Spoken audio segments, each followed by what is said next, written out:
ছোট মিলিমিটার এইটুকুনি ওয়েভলেন্থের ওয়েভ উনি তৈরি করলেন এবং সেটা ডিটেক্ট করলেন। Coherer was a simple designer, just a simple design to detect. এখানে এই যে একটুখানি একটা ছবি আছে, এই যে মধ্যের জিনিসটা, this is the glass and metal fields. এখানে ছোট ছোট মেটাল ফিলিং দেওয়া ছিল, সেইটা দিয়ে একটা কোহরার তৈরি করা ছিল। This was professor Lodge's coherer. কিন্তু Jagadish Basu's coherer was a little bit different. উনি তৈরি করলেন আয়রন, মার্কারি আয়রন, এইটা দিয়ে উনি একটা করলেন, তাতে ওই রেজিস্ট্যান্স যেটা আসবে, যেটা তাড়াতাড়ি যাতে ধরতে পারে ইয়েটা যাচ্ছে, ওয়েভটা পাস করছে, electromagnetic wave. So this was his discovery. This improved coherence. Now it is known as Jagadish Bose coherence. Today, nowadays, it has much অনেক উন্নত জিনিসপত্র তৈরি হয়েছে, কিন্তু সেই সময় Jagadish বসু's coherence was his invention. But he did not take any patent on this. This is another side of Jagadish Bose, which also I'll tell you.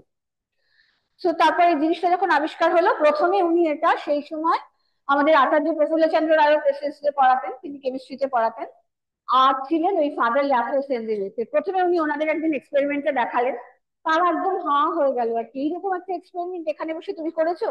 তারপর ঠিক হলো কলকাতায় যে টাউন হল আছে, এই উত্তর কলকাতার আশেপাশে সব, মানে আমার তো ভাবলে এখনো গায়ে কাটা দেয় আর কি, ওই সময় ওরকম লোকজন সব এখানে ঘুরে বেড়াতো। সেই টাউন হলে গিয়ে এই এক্সপেরিমেন্টটা দেখালেন, প্রচুর লোক, কলকাতার যত নামী লোকজন এলো।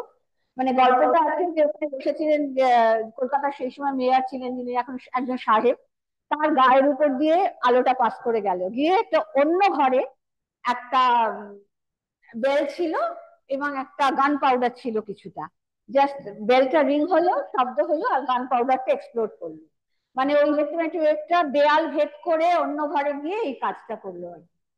সো পিপল আর এক্সাইটেড, এবং পরের দিন খবরের কাগজে বেরোলো, ইংল্যান্ডের কাগজেও বেরোলো, wave passed through a solid wall, rang a bell, and finally exploded some gunpowder placed in the next room. So this was the first wireless communication. এখন আমরা remote wireless অনেক কিছু বলি, but just imagine it was in 1895, and this was before the work done by Marconi. People now agree to that point. He didn't do the patenting properly. He didn't do actually. He was a কি বলবো সন্ন্যাসী type ছিলেন Jagadish Basu. He didn't want to do. সেই জন্য ওটা Marconi, কিন্তু Marconi used this improved coherence in his designing. So this was the experiment. This was the coil is passing through the wall, and here coherence received these things, and here due to of active relay, you can see how the bell rang and gunpowder was exploded. So this was before Marconi, and সেই সময় আরেকজন রাশিয়াতেও একজন Stepanovich প্রকোপ বলে তিনিও experiment করছিলেন, but these experiments are done later, not before 1985. So this was world's first wireless communication. It was a great achievement, opened the fields of microphysics, wavelength ভীষণ কম, microphysics এর ইয়েতে হলো, and communication, a field which would eventually lead to the invention of the radio, TV, and even today's smartphone. এই খবরটা যখন খবরের কাগজে বেরোলো, ইংল্যান্ডের কাগজেও বেরোলো, হি ওয়াজ ইনভাইটেড টু লিভারপুল। লিভারপুলে একটা কনফারেন্স হচ্ছিল, British association.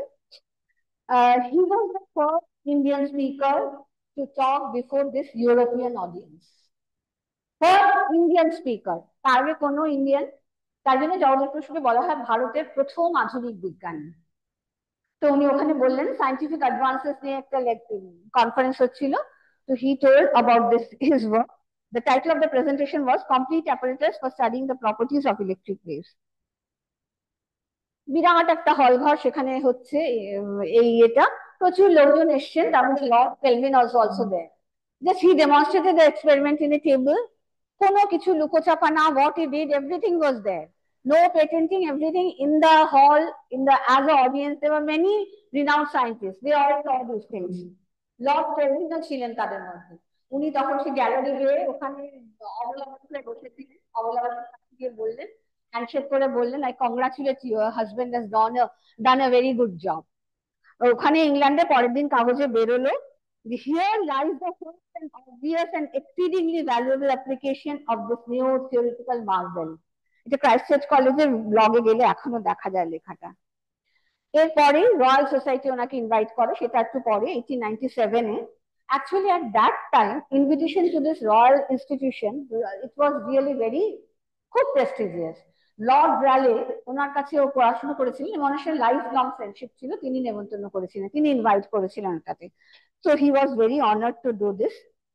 Now comes why, আমরা কেন জানি না, মানে অনেকদিন জানতাম না, 2012 পরে ওনাকে সেই স্বীকৃতিটা দেওয়া হয়েছে।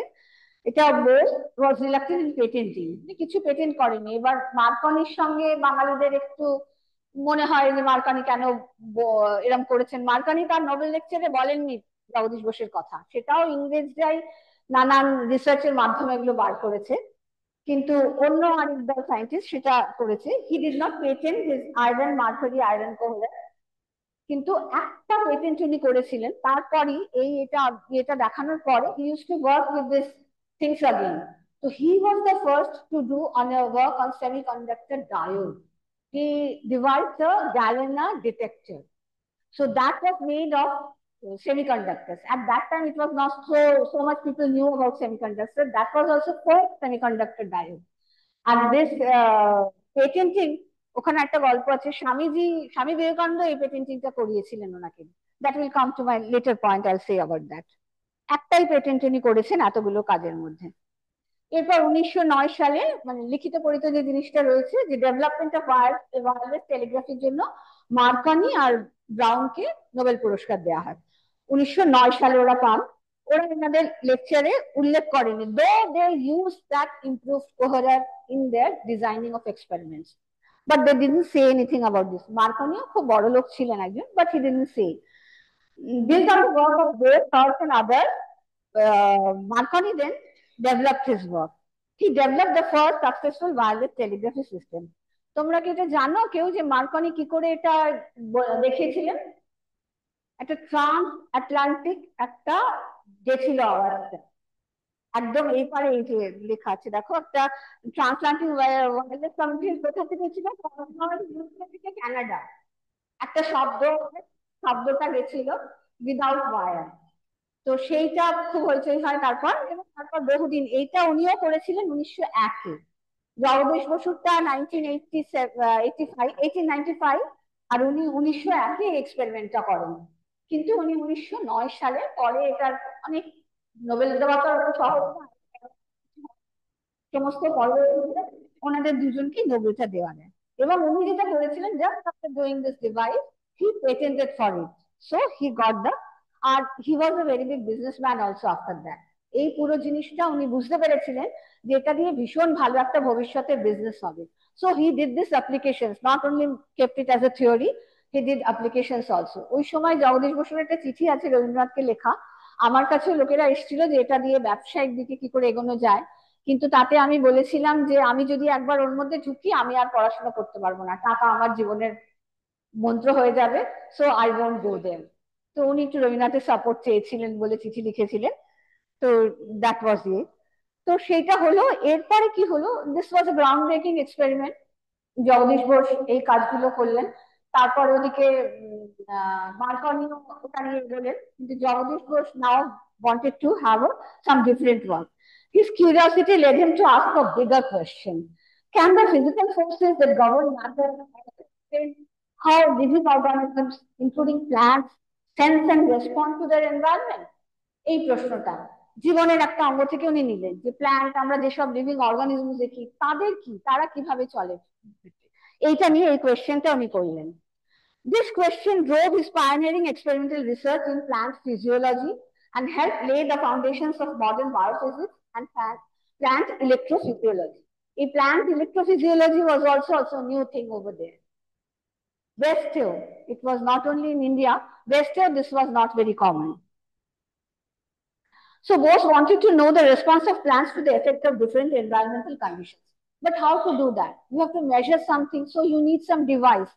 Where can we get the device? Again, he took on his idea, he invented a different instrument that is known as crescograph. এটাও কিন্তু ওনার আবিষ্কৃত একটা যন্ত্র, এটার নাম হচ্ছে ক্রেস্কোগ্রাফ। এটা কি করলে, ইট ইজ হাইলি সেন্সিটিভ। ওই গাছগুলো থাকে সেইটার সঙ্গে এটা যোগ দিয়ে এই যন্ত্রটা গাছের যে গ্রোথ, তুমি স্টিমুলি দিচ্ছ কিছু, হিট, লাইট, কেমিক্যাল, যা খুশি হতে পারে, এনি এনি এনভায়রনমেন্টাল কন্ডিশন, তার যে চেঞ্জটা হচ্ছে, how can it be measured. উনি কোয়ান্টিটিভ এস্টিমেটটা চাইছিলেন, তখন এই যন্ত্রটা নিয়ে আবিষ্কার করলেন। এই যন্ত্রটা যদি মাঝখানে বসানো হয়, it will just magnify this things, so that ওখানে যদি আমি একটা প্রজেক্টর রাখি, যেমন আমরা প্রজেক্ট করছি, ওখানে সেটা কিছু অফ, প্রজেক্টর একটা ওই স্মোক গ্লাস প্লেট ছিল। স্মোক গ্লাস প্লেট বলতে উনি কাঁচের উপর জাস্ট কালি, ঝুল কালি, যেটাকে সুট বলা হয়, সেসব মেখে একটা স্মোক গ্লাস প্লেট তৈরি করেছিলেন। সেইটার উপর ওই গাছের যে মুভমেন্টটা, সেটা 1000 গুণেরও বেশি হবে। মানে তুমি যদি এইটুকুনি করো, মাইনিউট, যার জন্য আমরা চোখে দেখতে পারতাম না, কিন্তু সেটা অ্যাম্পলিফাই হয়ে গিয়ে ওটা পরে পড়ছে। So he understood that it is there will be change. Whenever there is some environmental conditions changing, the change is in the plant. So he did this, and this crescograph was also hidden patent. আর আরেকটা জিনিস, Bose conducted most of studies in লজ্জাবতী লতা and বোনচারাল, মানে যেগুলো আমাদের এখানে দেখতে পেতাম, ইংরেজিতে বলা হয় ওগুলোকে মিমোসা পুডিসা আর ডেসমোডিয়াম জাইরেন্স। এই দুটো গাছের উপরই ওনার বেশিরভাগ প্ল্যান্টের কাজ। এইটা হচ্ছে যন্ত্রটা, মোটামুটি স্কিম্যাটিক যদি বলি। প্ল্যান, এটা লিভার আর্ম ছিল, এটা আপনি অ্যাম্পলিফিকেশন করে দিচ্ছ। এখানে একটা ড্রামে রেকর্ড হচ্ছিল, ড্রামটা ঘুরছিল, এবং এইখানে একটা স্মোক গ্লাস ছিল, তাতে গিয়ে ছবিটা প্রজেক্ট করে পড়ছিল। This is the crescograph.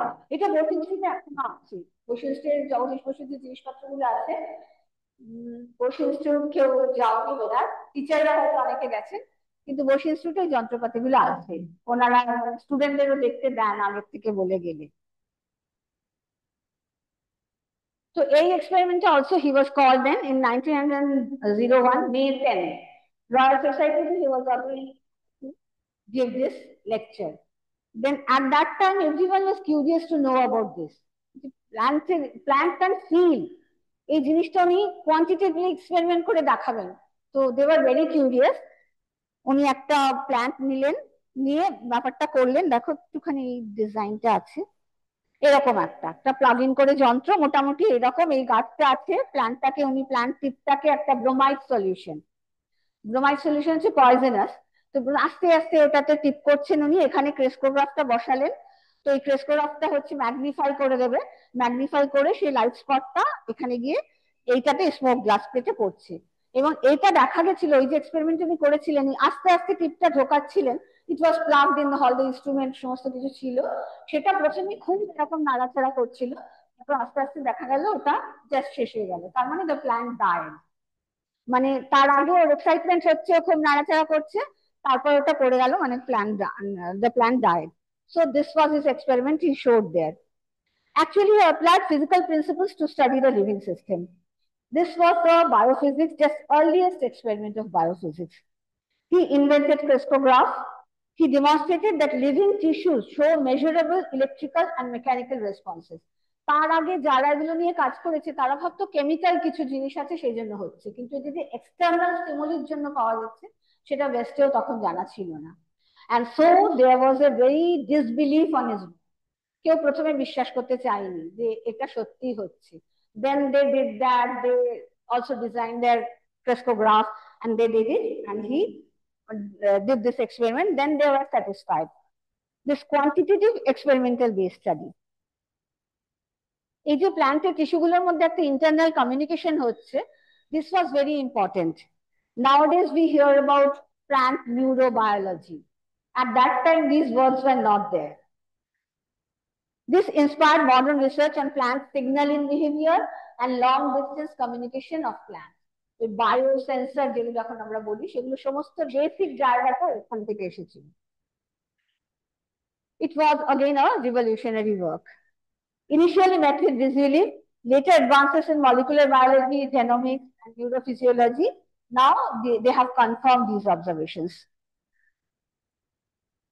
তাছাড়াও he worked on living and non-living, তাই নিয়েও কিছু কাজ আছে। ফ্যাটিক রেসপন্স উনি দেখতেন, যে কাজ করছে মেটাল এবং লিভিং পার্সন, এই দুটো একটা কম্পারেটিভ স্টাডিও করেছেন উনি। প্রচুর, আর কতক্ষণ আছে? 20-25 মিনিট পাবো আর? আচ্ছা আমি শেষ করছি তাড়াতাড়ি। He published 128 research papers in many leading journals. এবার আমি একটু ওনার কথাটা বলতে চাই। সো হোয়াট আর দ্য কি ডিস্ট্রিবিউশন স্টুডেন্টস, তোমরা বুঝতে পেরেছো নিশ্চয়ই কি কি কন্ট্রিবিউশনস কি হবে ওনার। প্রথম হচ্ছে ওয়্যারলেস কমিউনিকেশনে, যেটা কিন্তু রেডিও মাইক্রো টেকনোলজি প্রচুর এখন আমরা দেখতে পাই। ইমপ্রুভ কোহরার উনি তৈরি করেছিলেন। তাছাড়া উনি আরো অনেক যন্ত্রপাতি করেছেন, wave guide, horn antennas, dielectric lenses. This are also experimental designs he had done. And the semiconductor diode was the solid state insight of Jagdish Basu. আর বায়োফিজিক্সে উনি ক্রেস্টোগ্রাফ করেছেন এবং এটা concluded that plants feel pain and understand affection. এটা একটা বিরাট কথা উনি বলেছেন। So this was an interdisciplinary approach, physics plus biology plus instrumentation. এবার এত কাজ করেছেন, হি উইল গেট অ্যাওয়ার্ডস, উনি প্রচুর অ্যাওয়ার্ড পেয়েছেন।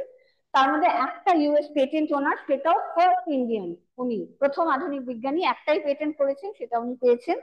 তাছাড়া companion of the order, companion of the order of star, knighthood, fellow of the royal society, উনি এই সমস্ত প্রাইজ গুলো পেয়েছেন। উনি সেই সময় 1914 সালে লন্ডনে একটা ল্যাবরেটরি করেছিলেন, সেখানে উনি এই বায়োলজির যে কাজগুলো সেগুলো দেখাতেন। বহু লোক ওখানে দেখতে আসতো, লন্ডনের যে নাম করা লোকেরা, তারাও কেউ আসতো অবিশ্বাস থেকে, কেউ আসতো যে সত্যি কি হচ্ছে দেখি। একটা গল্প, সেগুলো আমি একটা ছোট গল্প বলছি। বার্নার্ড শ তখন একদিন গেছিলেন দেখতে, হি ওয়াজ এ ভেজিটেরিয়ান। উনি খেতেন না মাছ মাংস, কারণ মাছ মাংস কাটলে নানান প্রবলেম আর উচিত না। কিন্তু উনি যখন দেখলেন একটা বাঁধাকপি ওনার সামনে এরকম ভাবে করা হলো, খুব কষ্ট পেয়ে গেল, ডেথ প্রবলেম হলো একটা। So he was very astonished. You know, I am a vegetarian, so vegetables also get distorted with these things. উনি খুব দুঃখ পেয়েছিলেন দেখে যে আমি ভেজিটেরিয়ান হয়েও বাঁচাতে পারছি না, ওরাও আমাদের জন্য কষ্ট পাচ্ছে। এরপরে উনি একাডেমিক অ্যাডমিনিস্ট্রেশন আছেন। 1970 সালে উনি বোস ইনস্টিটিউট সেট আপ করেন। দিস ওয়াজ অলসো 1917, সরি 1917 সালে। This was also Asia's first modern research centre. Jagadish বোসের জীবনে যে কত কিছু, ওয়ার্ল্ডে ফার্স্ট, এশিয়াস ফার্স্ট, কত কিছু আছে, সেগুলো দেখার মতো জিনিস আর কি একটা। এই যখনই প্রতিষ্ঠা হয়, এটা এটা ফার্স্ট ইন্টারডিসিপ্লিনারি রিসার্চ ইনস্টিটিউট, উনি একটা টক দিয়েছিলেন, সেটার নাম দ্য ভয়েস অফ লাইফ। মানে এটা নেটে আছে, তোমরা একটু পড়ে যদি কেউ ভালোবাসো এগুলো পড়তে, মানে অসাধারণ একটা টক। মানে this is for inspiration for any young students who are doing physics, not only physics, in science, very good. আর ওখানে উনি বলেছিলেন, I dedicate today this institute not merely laboratory but a temple. দেখা করে লেখা আছে বসু বিজ্ঞান মন্দির, ইংরেজিতে বসু ইনস্টিটিউট, কিন্তু বাংলায় বসু বিজ্ঞান মন্দির। রবীন্দ্রনাথ একটা গান লিখেছিলেন ওনার জন্য, এই গানটা তোমরা হয়তো শুনেছ অনেকে, মাতৃমন্দির পূর্ণ অঙ্গন কর চলো আজ হে, বড় পুত্র সংঘ বিরাজ হয়ে, শুভ শঙ্খ বাজহ বাজ হয়ে। এই গানটা রবীন্দ্রনাথ এই বসু ইনস্টিটিউট উদ্বোধনের জন্য, এবং ওটা ওদের অ্যান্থম, এখন ওরা যে কোনো অনুষ্ঠানে এই গানটা দেয়। Now we come to the his contribution to literature. লিটারেচারে উনি, ওনাকে আবার আরেকটা প্রথম বলা হয়, ওনাকে বলা হয় the father of Bengali science fiction. তার আগে বাংলা সায়েন্স ফিকশন খুব একটা লেখা হতো না, এখন আমরা অনেকেই পড়ি। তার আগে দুটো মাত্র গল্প, ছোট গল্প আছে, একটা হচ্ছে জগদানন্দ রায়ের শুক্লভ্রমণ, আর একটা হচ্ছে রহস্য বিজ্ঞান দর্পণে হয়েছিল, হেমলাল দত্ত বলে একজন লিখেছিল। খুব বেশি হলে এই দুটোকে আমরা সায়েন্স ফিকশন ওনার আগে বলতে পারি, কিন্তু এত বড় লেভেলের কাজ না। উনি তারপর সায়েন্স ফিকশন লিখেছেন, ওনাকে বলা হয় father of Bengali science fiction. অব্যক্ত বলে একটা বই লেখেন, অনেক প্রবন্ধের সংকলন, অনেক প্রবন্ধ বিজ্ঞান নিয়ে, অসাধারণ। এগুলো তো এখন ইন্টারনেটে পাওয়া যায়, আগে আমরা এমনি বই পড়েছি, এখন এখন যারা ইন্টারনেট দেখো ওগুলো দেখতে পারো, মানে লেখা দেখলে বুঝতে পারবে কি সুন্দর। এটার মধ্যে পলাতক তুফান বলে একটা গল্প আছে, সেই গল্পটা খুব মজার। আমি জানি না সময় হবে কিনা বলবো, একটু ছোট্ট করে বলছি। পলাতক তুফান গল্পটা খুব সুন্দর। সেটা হচ্ছে, সেই গল্পটা শুরু হচ্ছে 28শে সেপ্টেম্বর, সারা কলকাতা হইচই পড়ে গেছে, কারণ আগের দিন আইএমডি থেকে বলা হয়েছে সাংঘাতিক ঝড় বৃষ্টি হবে, কিন্তু ঝড় বৃষ্টি আসেনি। এবার লোকেরা বলছে তাহলে আমাদের ওই দপ্তরটা রাখার দরকার কি, ট্যাক্স প্রেস মানি দিয়ে। তারা এরকম একটা, অর্ধেক লোকের প্যানিক হয়ে গেল, এই হলো, মানে সাংঘাতিক ঝড় বৃষ্টি হবে, কিন্তু হলো না। গল্পটা এভাবে শুরু আর কি। দিয়ে অনেক কিছু বলছে, মানে জার্মানিতে এই হয়েছে, ইংল্যান্ডে হয়েছে, তখন তো মানে পরাধীন ভারত, ইংরেজরা এখানে গিয়ে এই হচ্ছে, কেন কেন হলো না, কি ব্যাপার, কেউ ধরতে পারছে না। অনেক বিজ্ঞানীদের কাছে বলা হয়েছে, কেউ বুঝতে পারছেন। তখন গল্পকার যিনি, তিনি বলছেন এটা তো জানি একমাত্র আমি। তো কি জানে না হচ্ছে ওই এই গল্পটা বেরিয়েছিল হচ্ছে একটা কম্পিটিশন ছিল, কুন্তলিন কেশরী, নাম শুনেছেন কেউ? একটু বয়স্ক লোকেরা হয়তো শুনবেন। ওই সময় একটা তেলের নাম ছিল কুন্তলিন, কুন্তলিন তেল। তো সেইটা একটা তেলের বিজ্ঞাপন, সেই কোম্পানি এই অনুষ্ঠানটা করেছিল যে একটা কম্পিটিশন হবে, যে ভালো গল্প লিখবে যার মধ্যে কুন্তলিন কেশরীর কথা থাকবে তাহলে তাকে আমরা সেই প্রাইজটা দেবো। জগদীশ বোস সেই উপলক্ষে এই গল্পটা লিখেছিলেন। এবার উনি বলছেন সেটা তো জানি আমি, আমি কি করে জানি সেটা বলে পরে ডিসক্রাইব করছেন যে আমার খুব অসুখ করেছিল, আমাকে এবার ডাক্তার বলেছে যে বাইরে যেতে হবে, আমি জাহাজে করে একটু যাচ্ছি কিছুদিন। তো মেয়ে যাওয়ার সময় বললো আমি 3-4 মাস অসুখে ভুগেছি, আমার মাথায় অল্প কটা চুল আছে। বাবা একদিন মেয়ে বসে বলছে যে বাবা তোমার মাথা তো ডিপ হয়ে গেছে, তো তুমি বরং এই তেলটা নিয়ে যাও, না হলে ওই জাহাজে জাহাজে ঢুকবে ওই ডিপটা তো পুরো নিয়ে চলে যাবে, আর ওই যে কটা চুল আছে তাও থাকবে না। মেয়ে একটা আমাকে কুন্তলিন কেশরী তেল দিয়ে দিয়েছিল। তো সেই 28 তারিখে, সত্যি সত্যি 28 না 27 তারিখে রাত্রিরে বিরাট ঝড় উঠেছে, জাহাজে করে যাচ্ছে, ক্যাপ্টেন বলেছে আমার কিছু করার নেই, এই ঝড় আমরা বোধহয় ডুবে যাব, মানে সবাইকে সতর্ক করে দিচ্ছে। ওনার তখন মনে খুব দুঃখ, বাড়ির কথা মনে পড়ছে। তখন মনে হয়েছে হঠাৎ, আরে আমার কাছে তো একটা তেলের শিশি আছে। তার আগে তো তিনিও একজন অধ্যাপক, তার আগে তো আমি পড়েছি যে সারফেস টেনশন বলে একটা জিনিস হয়। উনি কোনো রকমে হেলতে দুলতে গিয়ে কষ্ট করে ওপরে উঠে সেই ছিপিটা খুলে তেলটা সমুদ্রে ছড়িয়ে দিলেন। ওই সারফেস টেনশন এফেক্টে ঝড় ধীরে ধীরে ধীরে ধীরে কমে গেল। তাই লাস্টে লিখছেন যে আমি একমাত্র জানি কেন এটা হলো না, আইএমডি তো ঠিকই দিয়েছিল। খুব সুন্দর গল্প আর কি। তো এই সায়েন্স ফিকশন এই গল্পটা, এবং এই গল্পটা প্রাইজ পায় আর কি। তখন নাম ছিল নিরুদ্দেশের কাহিনী, পরে উনি যখন বইটা লেখেন অব্যক্ত, তার মধ্যে নাম দেন পলাতক তুফান।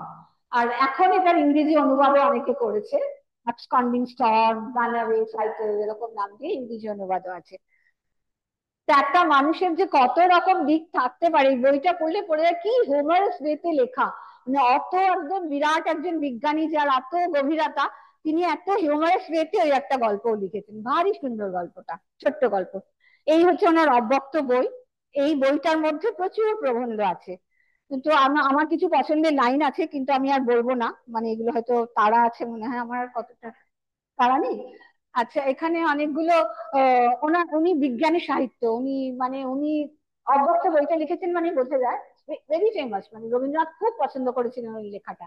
একজন বিজ্ঞানী এত ভালো বাংলা লিখতে পারে। আর উনি বিজ্ঞানী সাহিত্য বলে একটা প্রবন্ধ লিখেছিলেন। তাতে উনি বলেছেন দেখো শোনো, বৈজ্ঞানিকের পন্থা স্বতন্ত্র হইতে পারে, কিন্তু কবির সাধনার সহিত তাহার সাধনার ঐক্য আছে। বৈজ্ঞানিক ও কবি উভয়ই অনুভূতি অনির্বাচনীয় একের সন্ধানে বাহির হইয়াছে। প্রভেদেই কবি পথের কথা ভাবেন না, কিন্তু বৈজ্ঞানিক পথটাকে উপেক্ষা করেন না। আর ভাগীরথীর উৎস সন্ধানে তো আমরা যারা, আমার বয়সী যারা, তারা সবাই ক্লাস 11-এ হয়তো পড়েছে।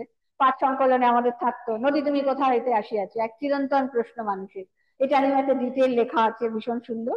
আর একটা বোধন বলে প্রবন্ধ আছে, সেটাতে বলেছেন আমার জীবনে যদি কোনো সফলতা দেখে থাকেন তবে জানিবেন তাহা সর্বদা নিজেকে আঘাত করিয়া জাগ্রত রাখিবার ফলে। তো এরকম অনেক লেখা আছে, মানে which can inspire us। এবার আমরা একটু ওনার বাড়ির লোকেদের সম্বন্ধে বলি। ওনার স্ত্রী অবলা বসু, লেডি অবলা বসু বলা হয়, তিনি কিন্তু মানে জগদীশ বসুর স্ত্রী বলে না, অবলা বসু, তার নাম ছিল অবলা দাস। তিনি নিজেও কিন্তু খুব খুব একজন গুণী মহিলা ছিলেন। তিনি ডাক্তারি পড়তে গেছিলেন মাদ্রাসে, কিন্তু পড়তে পারেননি, তারও শারীরিক অসুবিধা হয়েছিল, ফিরে এসেছেন। কিন্তু ওই সময় তিনি অনেক দেরিতে বিয়ে করেছেন, তার বাড়িতে একটা লেখাপড়ার চল ছিল। ওনার মার নাম ছিল ব্রহ্মময়ী দাস, আর বাবার নাম দুর্গামোহন দাস। ওদের ব্রাহ্ম ফ্যামিলি ছিল, জগদীশ বসুরাও ব্রাহ্ম ফ্যামিলি। ওনার মা ওই সময় পাড়ার যারা বিধবা মহিলা, ওই সময় অনেক অল্প বয়স্ক মেয়েরা বিধবা থাকতো, তাদের অনেক কষ্ট ছিল, তিনি তাদের নিয়ে কাজ করতেন। অবলার যখন 11 বছর বয়স তার মা মারা গেছেন, কিন্তু অবলার উপর একটা লাস্টিং এফেক্ট ছিল ওর মায়ের ওই কাজে। উনি সারা জীবন পরে মেয়েদের জন্য অনেক কাজ করেছেন, অনেক কাজ। মানে অবলা বসু নিয়েও একটা আলাদা পুরো জিনিস হয়, সেগুলো হয় না আমরা জগদীশ বসু, মানে একটা জায়গায় বলেছে আর কি, ওভার শ্যাডোড বাই আচার্য বসু। তো উনি সেই এটা কাজটা করেছেন, ওই অবলা বসু বেথুন কলেজে ছাত্রী ছিলেন আর কি। সেই সময় তো নামি মেয়েরা যে কজন পড়াশোনা করতো সবাই বেথুন কলেজেই ছিলেন। ও উনি একজন, she was an educationist and spent her whole life working on education, emancipation and independence of women. ব্রাহ্ম বালিকা শিক্ষালয় তিনি 1910 থেকে 1936 অব্দি সেক্রেটারি ছিলেন। আর সব মানে মেয়েদের জন্য প্রচুর কাজ করেছেন, সেটা বলতে গেলে এখানে হয়ে যাবে, সেটা আর বলছি না। এইটা হচ্ছে দেখুন ওনাদের বাড়ি, আচার্য ভবন। মানে যারা আমরা সায়েন্স কলেজে পড়াশোনা করেছি, শিয়ালদার দিক থেকে যদি সায়েন্স কলেজ যাই, সায়েন্স কলেজ যাওয়ার আগে বোস ইনস্টিটিউট, বোস ইনস্টিটিউটের বাঁদিকে একটা বাড়ি আছে, বোস ইনস্টিটিউটের গায়ে। মানে এই বাড়িটার নাম হচ্ছে 93, বোস ইনস্টিটিউট 93/1। তো ওই বাড়িটা হচ্ছে আচার্য ভবন। এখন এখন ওটা সায়েন্স মিউজিয়াম হয়েছে, অসাধারণ সুন্দর একটা মিউজিয়াম। মানে ওটা দেখতে দেয় স্টুডেন্টদের, আমার মনে হয় মানে দেখা উচিত আর কি, অসম্ভব সুন্দর, খুব ভালো রক্ষণাবেক্ষণ হয় ওটা। Just now make it a world class museum. ওই বাড়িতে অবলা বসু, জগদীশ বসু প্রচুর জিনিস আছে। ওনারা বুদ্ধদেবের প্রচুর মূর্তি আছে নানান ভাবে, মানে নানান বুদ্ধদেবের নানান ভাবের মূর্তি, এবং নন্দলাল বসুর আঁকা অনেক মুরাল আছে ওখানে। নন্দলাল বসু জগদীশ বসুর পার্সোনাল ফ্রেন্ড ছিলেন। ওরা একসঙ্গে নিবেদিতার সঙ্গে অনেক দিন গিয়ে অজন্তা ইলোরা কেভে ছিলেন। ওই অজন্তা ইলোরা কেভ দেখে সে জগদীশ বসু বলেছিলেন আমার বাড়িতে এটার কিছু ছবি করে দাও। তো সেই অনেক মুরাল ওদের ওখানে আছে। এবং বুদ্ধের অনেক রকম জিনিস আছে, নানান রকম মানে নানান ভঙ্গির বুদ্ধদেবের মূর্তি আছে ওদের ওখানে।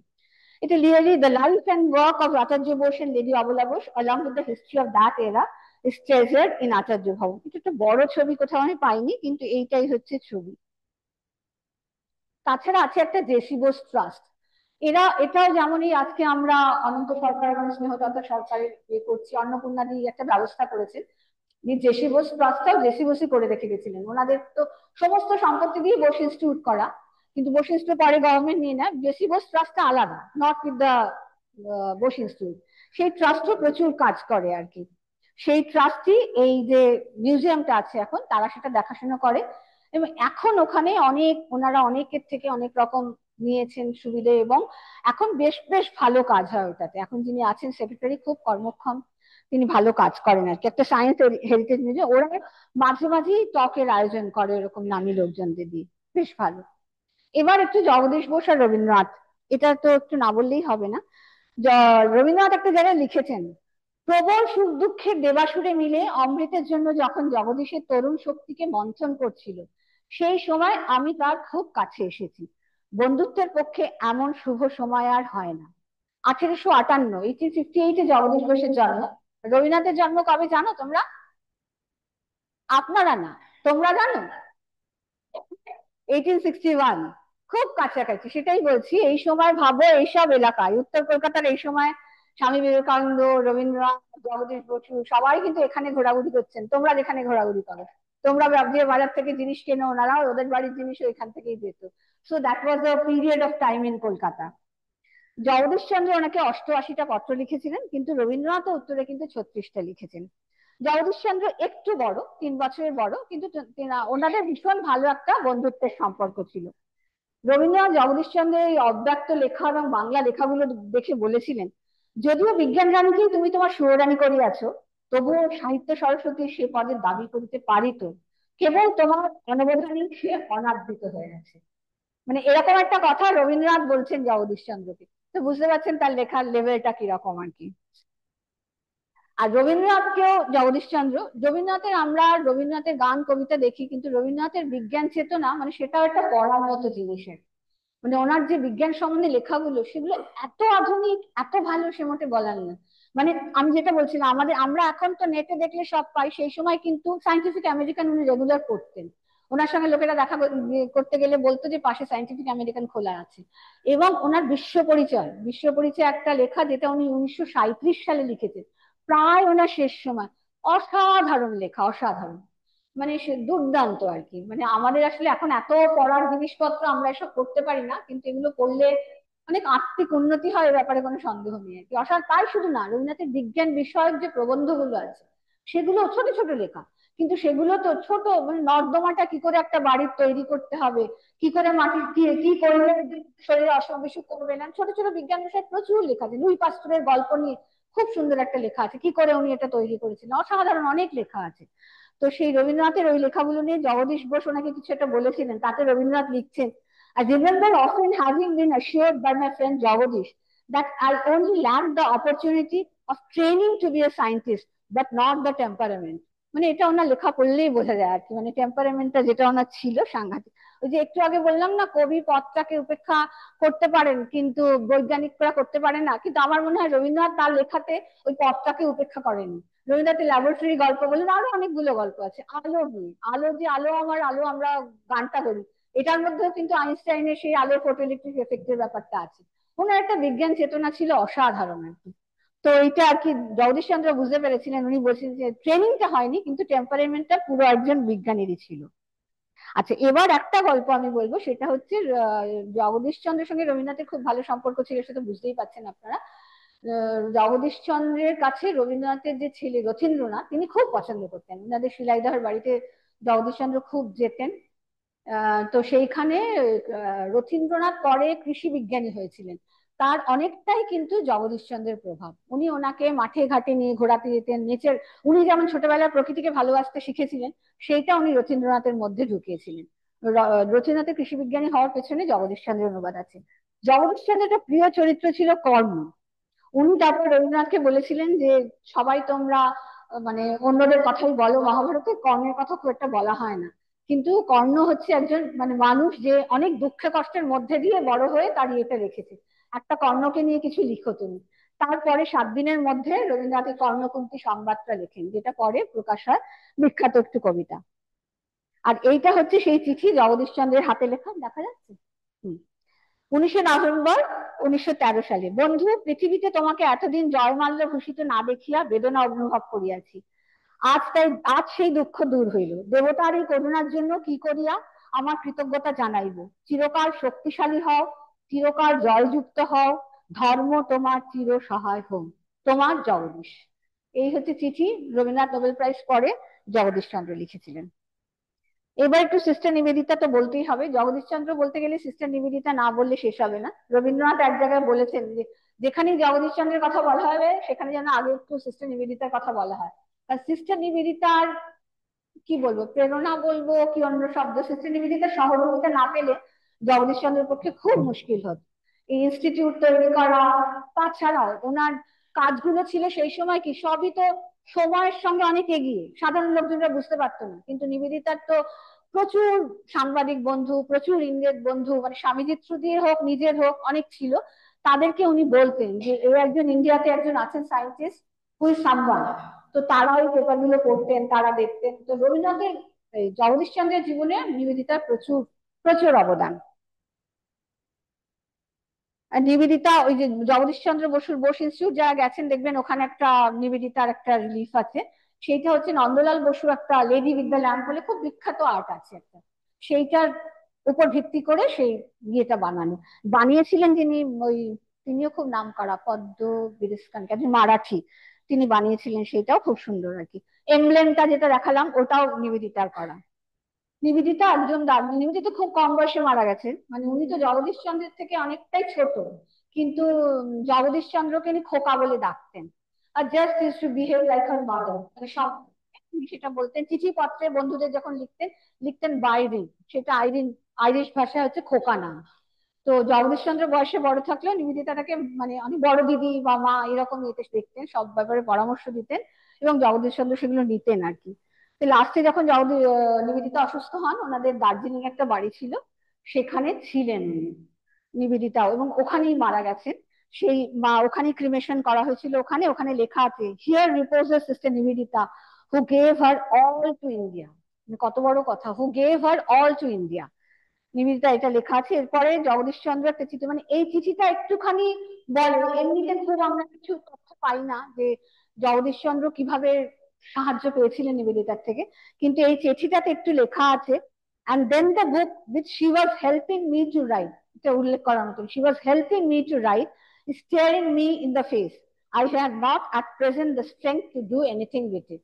সেই সময় কিছু একটা বই লিখছিলেন, নিবেদিতা তাতে সাহায্য করছিলেন, কিন্তু উনি বললেন যে আমি, মানে নিবেদিতা মারা যাওয়ার পরে উনি লিখলেন যে আমি আর ওটা সেটা লিখতে পারছি না। আর তারপরে সিস্টার নিবেদিতা সম্বন্ধে বলতে গিয়ে জগদীশ চন্দ্র এক জায়গায় বলেছেন, sister Nivedita was also greatly interested in the revival of all intellectual advances made by India, and it was her strong belief in the advance of modern science accomplished by Indian men of science that led me to found my research institute। মানে research ইনস্টিটিউটটা তৈরিতেও ওনার প্রচুর অবদান ছিল। এই স্বামী বিবেকানন্দের কথা বললাম একটু। স্বামী বিবেকানন্দ ছিলেন এই হিন্দু, আর জগদীশ চন্দ্র ব্রাহ্ম।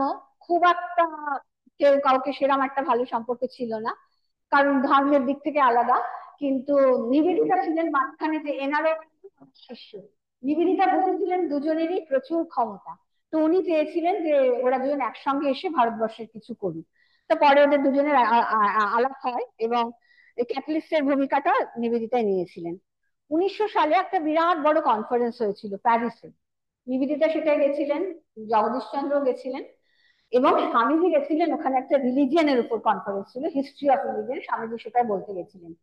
তো জগদীশচন্দ্রের যেদিনকে ওখানে টক ছিল, সেদিনকে স্বামীজিকে নিবেদিতা বলেছিলেন আপনি আসবেন। স্বামীজি এসেছিলেন, এসে উনি দেখলেন যে এরকম একটা টক দিচ্ছেন, ওই এক্সপেরিমেন্টটা ডেসক্রাইব করছেন, এবং হল ভর্তি লোকজন যারা আছে বিদেশি সায়েন্টিস্টরা, তারা একদম উদ্গ্রীব হয়ে শুনছে।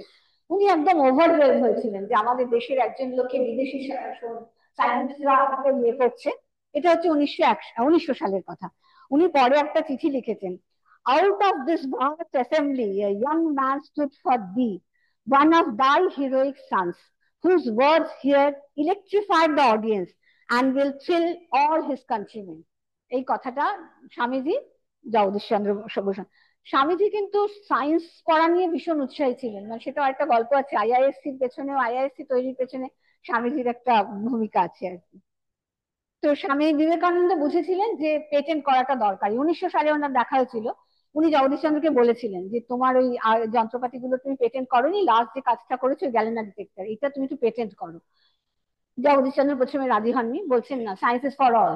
সবাই খুলে নিচ্ছে, যে যাতে কাজ করুক।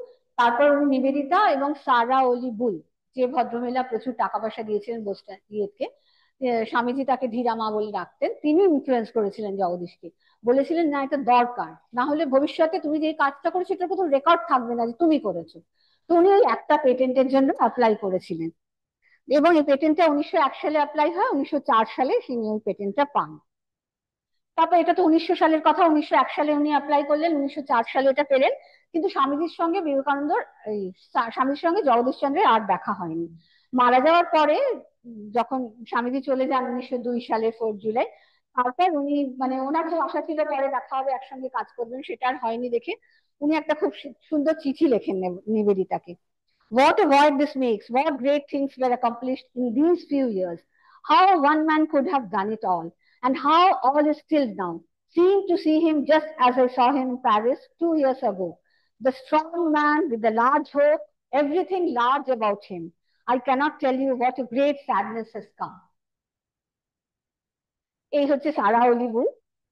ইনি একজন আমেরিকান ফিলান্থ্রপিস্ট, এনাকে নিয়েও প্রচুর গল্প আছে। ইনি হচ্ছেন, স্বামীজি এনাকে ধীরামার বলে ডাকতেন। বোস ইনস্টিটিউটে যখন ঢুকি আমরা, সরু গলিটা দিয়ে ঢোকার পর ডান দিকে ওদের ওই হলটা আছে যেখানে টক ঠক গুলো হয়, ওখানে কাঠের উপর একটা গোল করে মা লেখা আছে সংস্কৃতে। মানে লোকেরা বলে মাটা হচ্ছে না নিজের মা, ধীরা মা এবং মাদারল্যান্ড, তাদেরকে উনি উৎসর্গ করেছিলেন, জগদীশ বোস এই মাটা।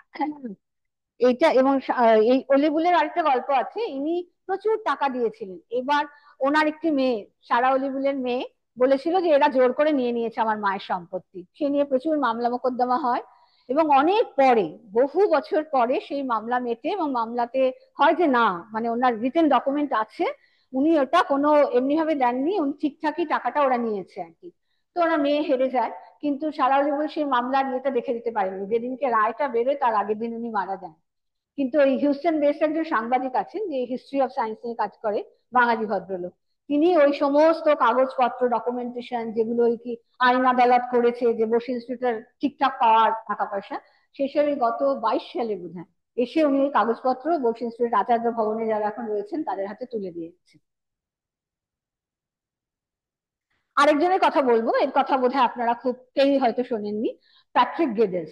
ইনিও জগদীশ চন্দ্রের এত নামের পেছনে, he was a biography of Jagadish Basu, Jagadish বসুর first biography, authenticated full biography of Jagadish Bose Patrick Geddes বলে একজন লিখেছেন। ইনি আসলে স্কটল্যান্ডে জন্ম, পরে উনি মানে ইংল্যান্ডে ছিলেন। উনি একজন বিরাট লোক ছিলেন। He was also polymath like Jagadish Basu. He was a town planner, biologist, socialist, conservation, educationist, and ecologist also. ইনি একটা বই লেখেন, এনার পরিচয় সূত্রও কিন্তু নিবেদিতা। ওই যে 1900 সালে যে কনফারেন্সে জগদীশ বসু গেছিলেন এবং প্যারিসে তখন স্বামী বিবেকানন্দ ছিলেন, ওইটাতে গেডেসও গেছিলেন। ওখানে নিবেদিতা আলাপ করে দেন এবং তারপর দুজনেই বিরাট বড় বড় লোক, তাদের খুব কনফিডেন্স অফ মাইন্ড যাকে বলে, উনি বহুবার ভারতে এসেছেন এবং 1917 থেকে 1921 বোধে উনি মানে সাউথ এশিয়াতেই নানান জায়গায় ঘুরতেন। কলকাতা থেকেছেন, উনি বিশ্বভারতীতে গেছেন। উনি রবীন্দ্রনাথের একজন খুব কাছের লোক ছিলেন। রবীন্দ্রনাথ যখন বিশ্বভারতী করেন তখন ওনার একটা প্ল্যানিং, যেহেতু উনি টাউন প্ল্যানার ছিলেন, উনি বলেছিলেন যে আমাদের একটা প্ল্যানিং করে দিতে। শেষমেশ সেটা হয়নি, কিন্তু রবীন্দ্রনাথের সঙ্গেও গেদেসের ভীষণ ভালো সম্পর্ক ছিল। এই হচ্ছে সেই বইটা, এই হচ্ছে প্রথম biographical sketch of Jagadish Chandra Basu, আর এইটা হচ্ছেন প্যাট্রিক গেদেস। আর দুজনের কথা বলবো, নন্দলাল বসু, তার সঙ্গে খুব ভালো সম্পর্ক ছিল, যেটা আমি বললাম। আচার্য ভবনে ওনার প্রচুর ছবি আছে। আর একজন হচ্ছেন আচার্য প্রফুল্লচন্দ্র রায়। প্রফুল্লচন্দ্র রায় যখন ইউকেতে পড়তে যান, তখন জগদীশচন্দ্র ওনাকে নিতে এসেছিলেন। প্রথম যখন ইউকেতে যান তখন জগদীশচন্দ্র অলরেডি ওখানে। সেই থেকে ওনাদের বন্ধুত্বের শুরু। তারপর তো একই কলেজে পড়েছেন, দুজনেই খুব ন্যাশনালিস্ট ছিলেন। মানে পড়াশোনা ছাড়াও তারাও ওদের নানান ব্যাপারে ওনাদের খুব ইয়ে ছিল, স্বদেশী আইডিয়ায় দুজনে গিয়েছিলেন। আচ্ছা, এইবার হচ্ছে লাস্ট ডেজ। এই বাড়িটা হচ্ছে ঝাড়খণ্ড, সেই সময় বিহারে ছিল, গিরিডি। জগদীশচন্দ্র প্রায় গিরিডিতে যেতেন। মানে ওনার লাস্ট ডেজ সম্বন্ধে খুব কিছু জানা যায় না। একটা মিস্ট্রি আছে, এই বাড়িতে নাকি একটা বিরাট বড় বাক্স আছে, চাবি দেওয়া। No one can find the key of that বাক্স। তালা দেওয়া, চাবি দেওয়া।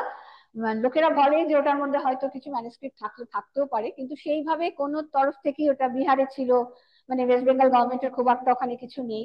ওই সময় যখন কবে 2012 সালে বোধহয় ওই কিদওয়াই তখন বিহারের গভর্নর, উনি চেষ্টা করেছিলেন ওগুলো কিছু করতে, কিন্তু মানে সেটা নিয়ে আর পরে জানা যায় না। অ্যাটলিস্ট নেটে বা কোনো বইতে কিছু নেই, মানে ভেতরে কিছু আছে কিনা জানি না। ওনার সেই বাক্সটা শেষ অব্দি, মানে মিস্টিরিয়াস বক্সটা ভাঙা গেছে কিনা, সেইটা একটা গিরিডিতে ছিল। গিরিডিতে উনি থেকেছিলেন গিয়ে তার একটা কারণ, উনি নাকি 1930 সালের পর থেকে প্রায় গিরিডি যেতেন। ওনার খুব ভালো লাগতো জায়গাটা, প্রচুর গাছ গাছালি ওখানে, উনি তো প্রকৃতি প্রেমিক ছিলেন। ওনার খুব ভালো লাগতো। উনি থাকতেন শান্তিনিবাস বলে একটা বাড়িতে, এই যে সেই বাড়িতে ছবি, এখানেই উনি মারা যান আর কি, সেটাও 23শে নভেম্বর। এখন ওটার নাম হয়েছে জগদীশচন্দ্র স্মৃতি বিজ্ঞান ভবন। এবার রিকগনিশন উনি অনেক পরে পেয়েছেন, যেটা আমি আগেই বললাম। His work on radio waves, largely overlooked at the time, significance has only been reevaluated in recent years. Solid state ইলেকট্রনিক্সে ওনার বিরাট ভূমিকা। যখনই নোবেল লরিয়েট, একজন 1977 সালে একজন নোবেল লরিয়েট বলেন, Bose was at least 60 years ahead of his time, and in fact he had anticipated the existence of p-type and n-type semiconductors. উনি যে গ্যালেনার ডিটেক্টরটা তৈরি করেছেন, যেটা পেটেন্ট উনি পান, সেটাতে সেটা দেখে ওনাদের মনে হয়েছিল ঠিক ওইরকম ভাবে P type N type semiconductor কথাটা উনি বলেননি, কিন্তু উনি অ্যান্টিসিপেট করেছিলেন, এবং ওটাকেই বলা হয় যে সেমিকন্ডাক্টর ডায়োডের একদম প্রিমিটিভ স্টেজ। ওটা হচ্ছে প্রথম।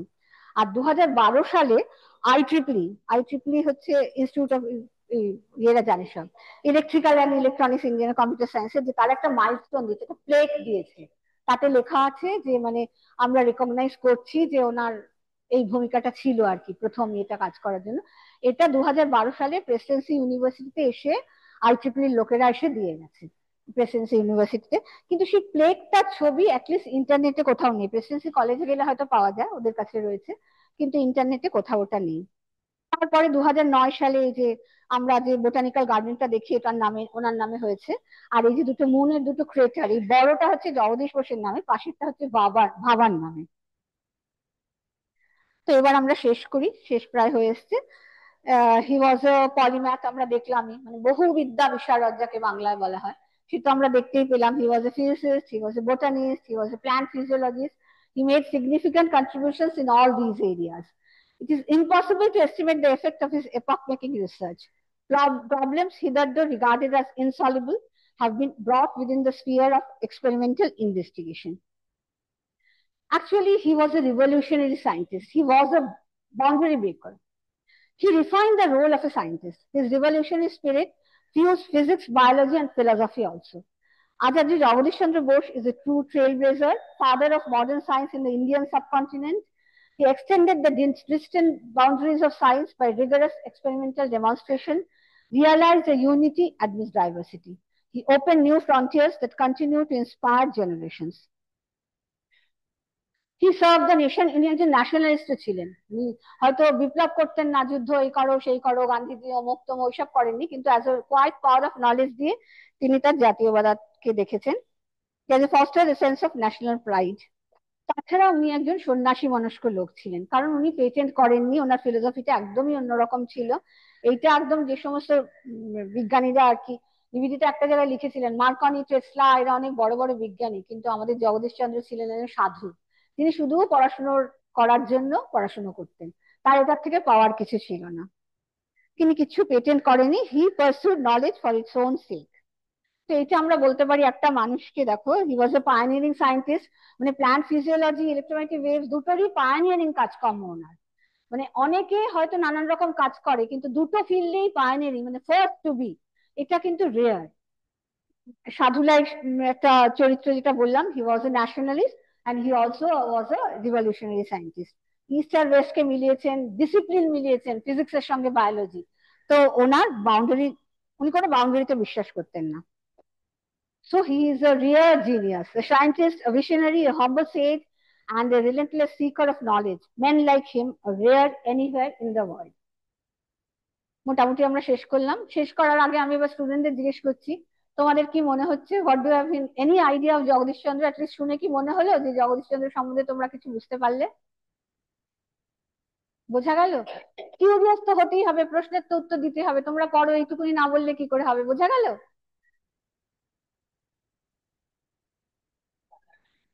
বোঝা গেল? আচ্ছা, বোঝা গেল। তাহলে একটা জিনিস আমি বলছি, বিফোর, আমার শেষ হয়নি এখন, একটা এখন জরুরি কথা আছে। Before we end, think for a moment, what can you learn from the life of Jagadish Chandra Basu? কিছু মনে হচ্ছে তোমরা এই একটা জীবন যে তোমরা শুনলে, এটা থেকে তোমরা কি কিছু শিক্ষা পেলে? ইউ থিঙ্ক দ্যাট আমাদের ওইভাবে এগোনো উচিত? এগুলো তো শোনানো এই জন্যই, মানে অন্নপূর্ণাদি কেন বলেছেন, একজন বিশ্ববিখ্যাত বিজ্ঞানীর কথা বলেছেন, তো এই জন্য ইন্সপায়ার করার জন্য। তো জগদীশ বসুর মতন এরকম ইন্সপায়ারিং লোক বোধহয় খুব কম আছে। He is a very inspiring. Just আমার মনে হয়েছে যে কিউরিয়াসিটি স্পার্ক ডিসকভারি। উনি, ওনার এত কিউরিয়াসিটি ছিল দেখি it spark discovery. Courage breaks barriers and boundless vision shapes the future beyond imagination. তোমার যেটা বাউন্ডলেস ভিশন থাকে, দূরদর্শিতা আমরা বাংলায় যেটাকে বলি, সেইটা থাকলে it shapes a future beyond imagination. তো আমরা এখন শেষ করি আবার সেই রবীন্দ্রনাথ ছাড়া তো বাঙালিদের কিছু হয় না। রবীন্দ্রনাথের একটা কবিতা দিয়ে শেষ করি, যেটা উনি জগদীশ বোস সম্বন্ধে লিখেছিলেন, জগদীশ বলে আর কি কবিতাটার নাম। ভারতের কোন বৃদ্ধ ঋষির তরুণ মূর্তি তুমি, হে আচার্য জগদীশ!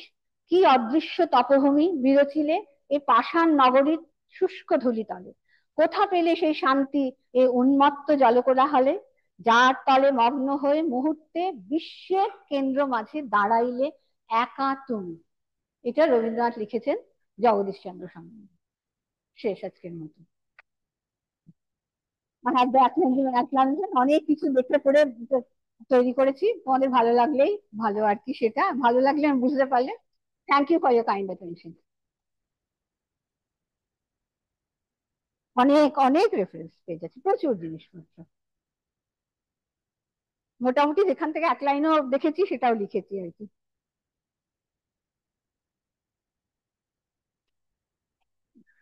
Thank you.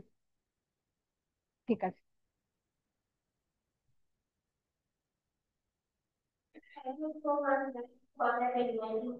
গৌতম বুঝে গেল কিছু? বুঝে গেছো? না না, ঠিক আছে। আমি কোয়েশ্চেন আছে কিছু? না, কোয়েশ্চেন আছে বলছে, দাঁড়াই তাহলে এখানে। দেখেছি, প্রচুর পরিশ্রম করেছি, তোমরা হয়তো বুঝতে পারছো না। পরিশ্রম করেছি তো বেশি। না গো, আমার তো বোধহয় গাড়ি এসে দাঁড়িয়েছে, আমি তো দুটোর সময় যাবো বলেছি, আমি একটু বলে দিচ্ছি একটু দেরিতে। Thank you.